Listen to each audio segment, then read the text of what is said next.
Hello everyone, and welcome back to Let's Play the Journeyman Project Turbo.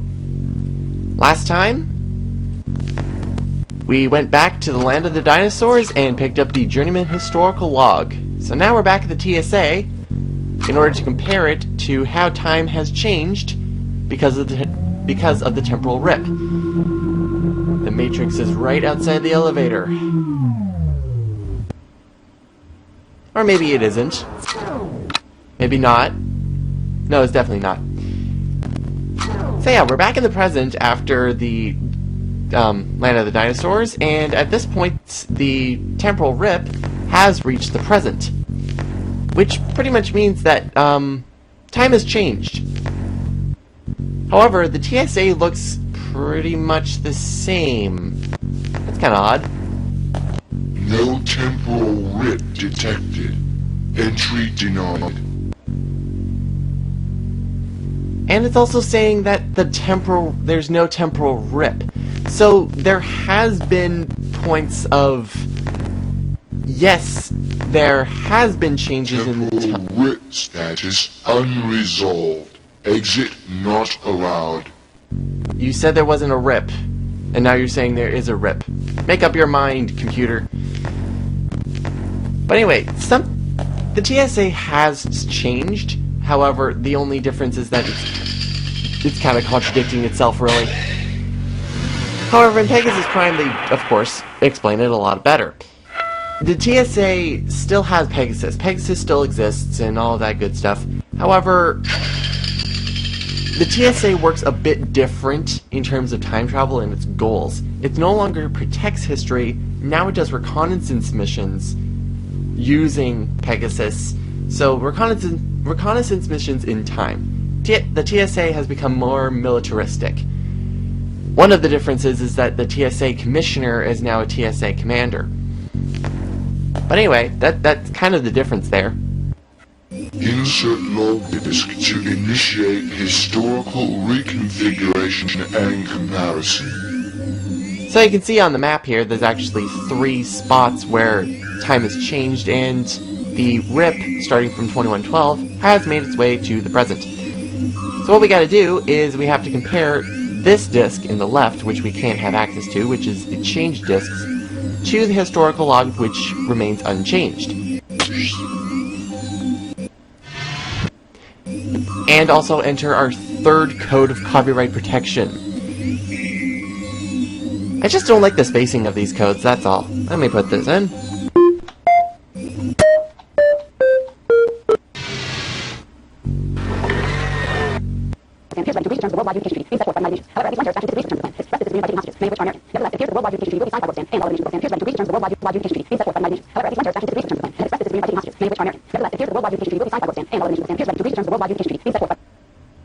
That face there is great.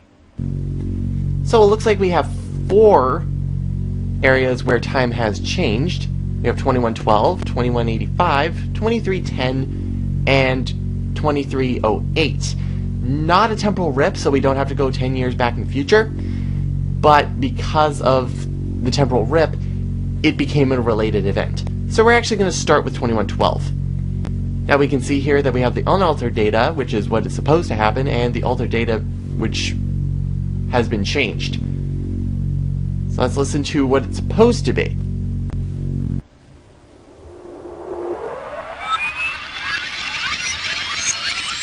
May 15th, 2112. The government of Gorbistan appears ready to agree to the terms of the Worldwide Unification Treaty being set forth by the United Nations. However, at least one terrorist faction disagrees with the terms of the plan and has expressed this disagreement by taking hostages, many of which are American. Nevertheless, it appears that the Worldwide Unification Treaty will be signed by Gorbistan and all other nations of the world. So in the regular timeline, a unification treaty of the entire planet Earth was signed. Pretty much having worldwide unification. So, peace for all. Now for the altered. A missile launch. Oh boy.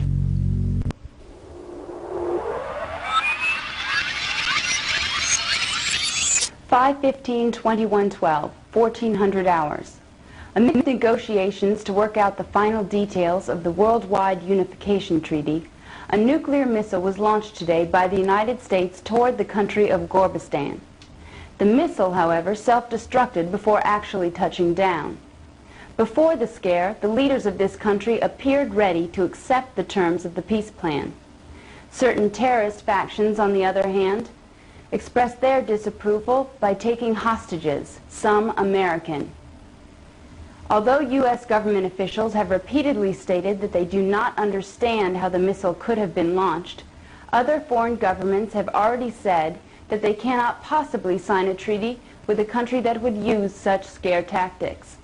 Thus, the Worldwide Unification Treaty, which has come so close to realization, now has little or no chance for success.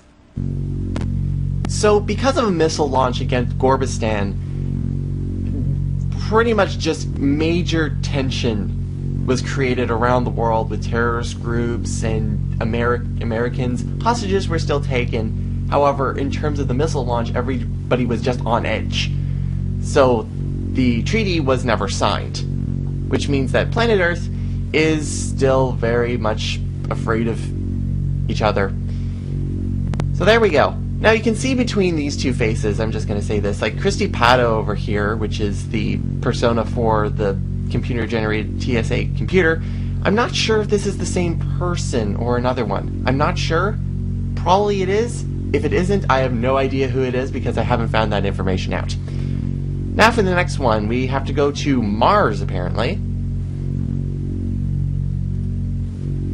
Now here's the unaltered data, which is apparently an alien sighting.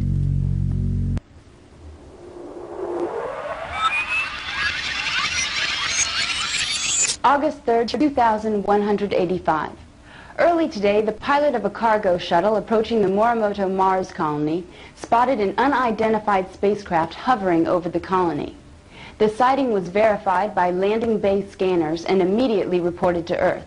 Soon after, the ship sped off toward the outer reaches of the solar system. So there was an alien sighting, still 170 years off of our present time, and pretty much that was it. The alien sighting was spotted on long-range radar, and the ship left, unharmed. And that was all. However, the altered data is way worse.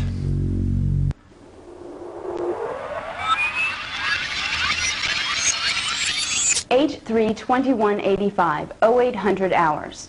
Morimoto Corporation's Mars Colony project suddenly went offline last night, just moments after a reported sighting of an alien spacecraft. While it is still unclear what has happened, debris has been spotted by long-range scanners, leading many to believe that the colony was destroyed by a malevolent alien race. Repeated efforts to contact the colony have met with no success. If the colony was destroyed, it is likely that all members of the 30-person crew appointed to oversee the construction robots have also perished. So, a double-edged sword in this case with the Mars colony altered data. Here we have an alien ship that was sighted, and both the alien ship and the colony was destroyed, which pretty much made tension toward any new alien relations, because the aliens were the humans blamed the aliens for destroying the colony because this was their very first sighting, so a bit on edge there, and also the aliens blamed the humans for destroying their aircraft, for their spacecraft, sorry. So, even more tension. Why is there no unification here? Weird. Alright, so I'm going to actually skip and actually go in order here. So we have 2308 in Caldoria, which was 10 years ago. Well, what happened 10 years ago? Well, if you remember, we had alien contact 10 years ago.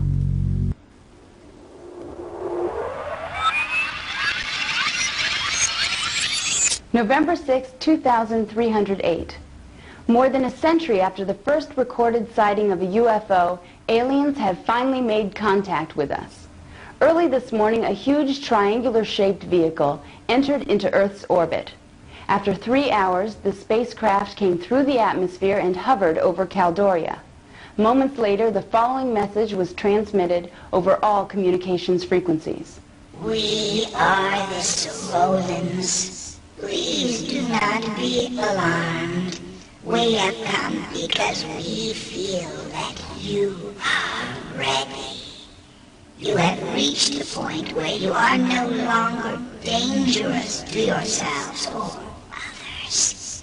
This is why we have chosen to invite you to join us in the symbiotry of peaceful beings, an alliance of sentient beings whose objective is to benefit from the sharing of knowledge and culture. We know that it will take some time to fully comprehend the nature of this encounter, so we will give you the opportunity to deliberate our proposal. On this same day, 10 years from now, us Roland Delegate will visit you to extend a formal invitation to join the symbiotry. Until then, we look forward to meeting you in person. And as suddenly as they had appeared, the Sorolans departed. So there we go. The Sorolans contacted Earth and said that we were ready for the symbiotry of peaceful beings. 10 years later, now, they would be coming back and we would be deliberating our actual entry into the symbiotry with the Sorolan procession. However, because of the altered data, does that happen anymore?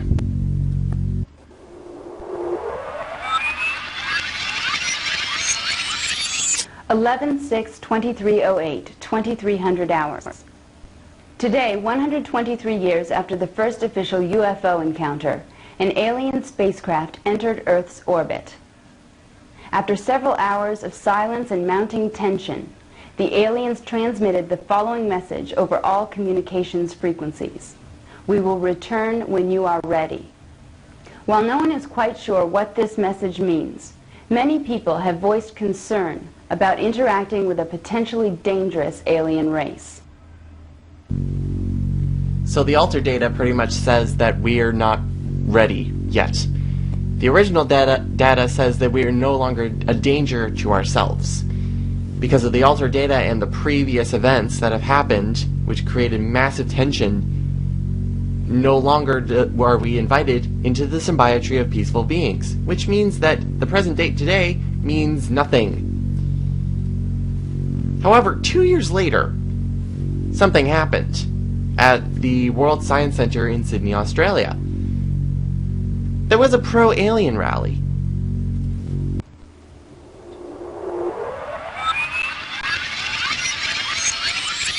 January 17th, 2310. A rally was held today at the World Science Center to discuss whether or not we are ready for interaction with alien races. One speaker, Dr. Enrique Castillo, delivered a particularly moving speech. Dr. Castillo embarrassed the naysayers by systematically shooting down their arguments and thrilled the audience with visions of medical and technological advances which could be gained by such interaction. Although there were strong keynote speeches on both sides of the argument, most of the crowd appeared to be in favor of alien contact. So this actual date is a bit detached from the other chain of events, but let's just listen to the altered and I'll explain why.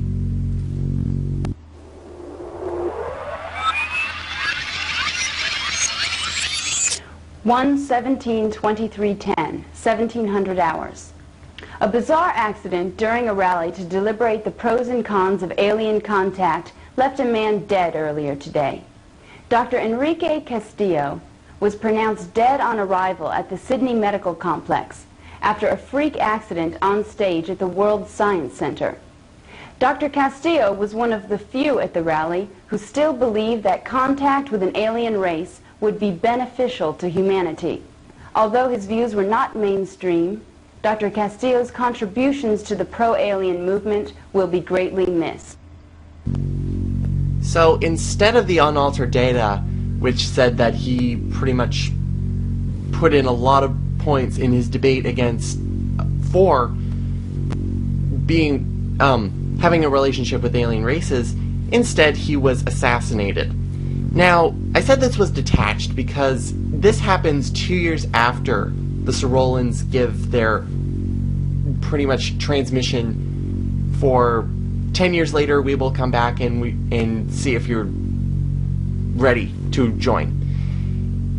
This is seen as a bit of an insurance policy in terms of the overall mastermind's plan, because if he didn't get the other two to happen properly, he could still fall back on the 2310 incident and would probably get the same result because he was assassinated, which made tension happen. Plus, this was after the fact that it's like they got the invitation for the symbiote. They were still contemplating whether to negotiate and accept their offer. Because of the assassination, absolutely not. So, pretty much this one is a backup plan, which is pretty smart. Then again, it's time travel, which is hard to explain, but yeah. So there's all the information that we get out of the historical log about what actually happened in terms of how the rip actually happened. It originated in 2112. However, there's also multiple areas, 2185 and 2310. So we have 3 time zones in order to restore history to its natural balance. Okay, that was a lot of information. Yeah, I know. However, the game actually gets started at this point because no longer do we have to deal with copyright. The game says, yes, you have the game. Let's get to the actual action. No temporal rip detected. Entry denied. I like that even afterwards there's still no rip, even though we have 3 rips to deal with. Oh well, we can still go down the elevator. It's just that the ready room is no longer needed.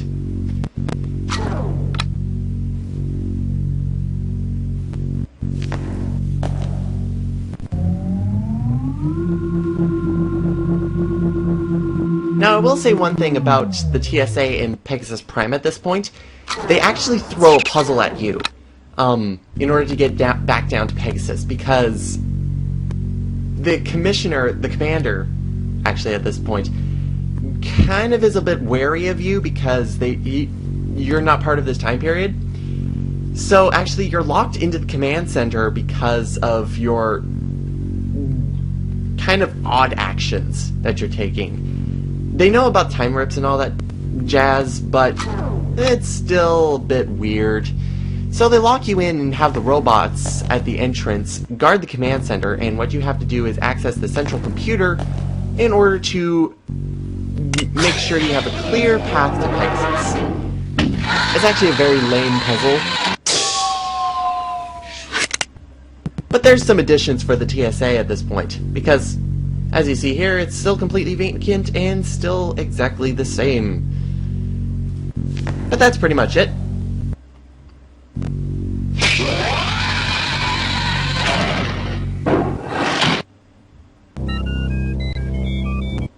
So that's gonna be it for me today, guys. Next time, we're actually going to get into the game and actually do something. Oh boy. Because what we have to do is we have to Select a destination from the listing on the left monitor. Exactly what the computer says. What we have to do is choose between the 3 areas here. We choose from NORAD 6, Select a destination. Morimoto, Select a and the World Science Center. from the listing on the left monitor. So, Select next time... a destination from the listing on the Why left had you? monitor. Next time we're actually going to head to the Morimoto Mars colony. Let's start with Mars. See you next time, everyone.